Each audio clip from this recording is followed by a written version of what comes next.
let us learn what is double circulation. Just now I told you, to complete one cycle, blood flows through the heart twice. Okay, so now we know that ours is a four-chambered heart, and how our heart makes sure that we get oxygen all the time. It's because of the double circulation. So I have done here, I've drawn here the schematic representation of double circulation. So what is double circulation?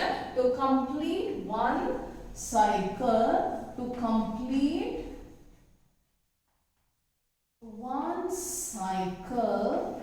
or one circulation,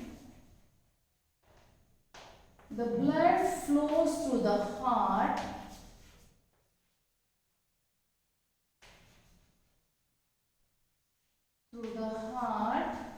twice. This is called double circulation. To complete one circulation, the blood flows through the heart twice. Okay, so this is double circulation. So here we'll be learning pulmonary circulation. Double circulation involves two circulation. One is pulmonary circulation. Pulmonary circulation is nothing but the flow of blood from the heart to the lungs. From the heart to the lungs is pulmonary circulation. From the heart to the lungs, from lungs again back to the heart, that is pulmonary circulation. And second, systemic circulation. Systemic, as the name itself says, our body has different system. We have digestive system, respiratory system, circulatory system, excretory system, reproductive system, muscular system, skeletal system, like that. So systemic circulation is the flow of blood from the heart to different system, and from the different system back to the heart. So this is systemic circulation. Double circulation includes pulmonary circulation and systemic circulation. So let us learn how it takes place. So now from heart, pulmonary circulation. I have given you pulmonary circulation.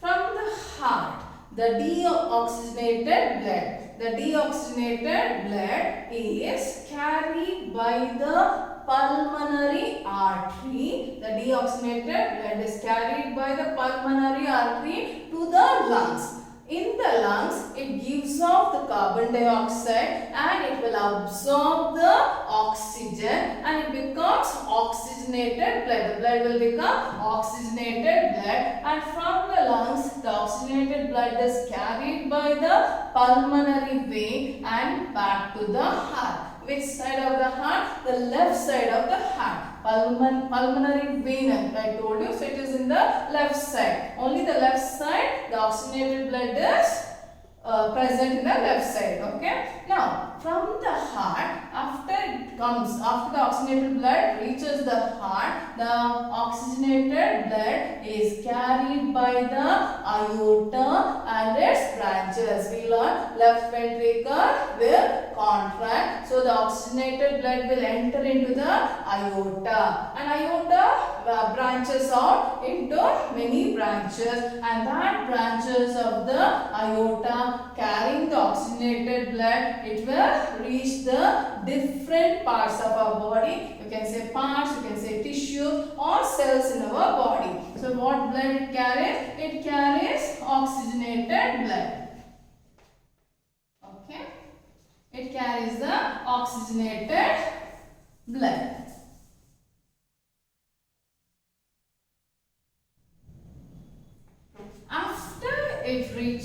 On reaching different parts of the cells will absorb oxygen, and from the cell it will takes the carbon dioxide, and once again it becomes deoxygenated, and that deoxygenated blood is carried by the vena cavas, that is the superior vena cava and the inferior vena cava, and again it reaches the heart. From the heart again it is carried by the pulmonary artery to the lungs, and it gets oxygenated and carried by the pulmonary veins back to the heart. Again from the heart aorta carries oxygenated blood to different parts, and the deoxygenated blood is carried by the vena cava to the heart. To complete one circulation, the blood will flow through the heart twice. That is called double circulation. That is pulmonary circulation. Is the circulation between the heart and lungs, and systemic circulation between heart and the different parts of the body.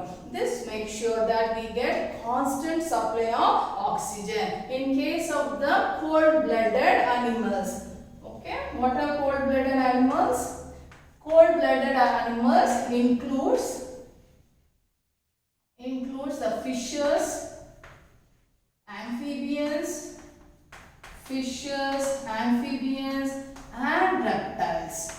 As I told you, fishes have only two-chambered heart, whereas the reptiles and amphibians have three-chambered heart. Okay, so because of which they don't get constant supply of oxygen, so the body temperature keeps on changing according to the changes in their surrounding. That's why they are called cold-blooded animals. We are warm-blooded because our body temperature remains constant. In whichever temperature we live, the temperature of our body remains constant. In no way it fluctuates or changes according to the changes in our surrounding. But in case of these organisms, as they don't have four-chambered heart, there is mixing of the oxygenated and deoxygenated blood. In case of fishes, it has two chambers, so it gets mixed up. So what it does, it will pump the blood to the gills. You know, fishes have gills.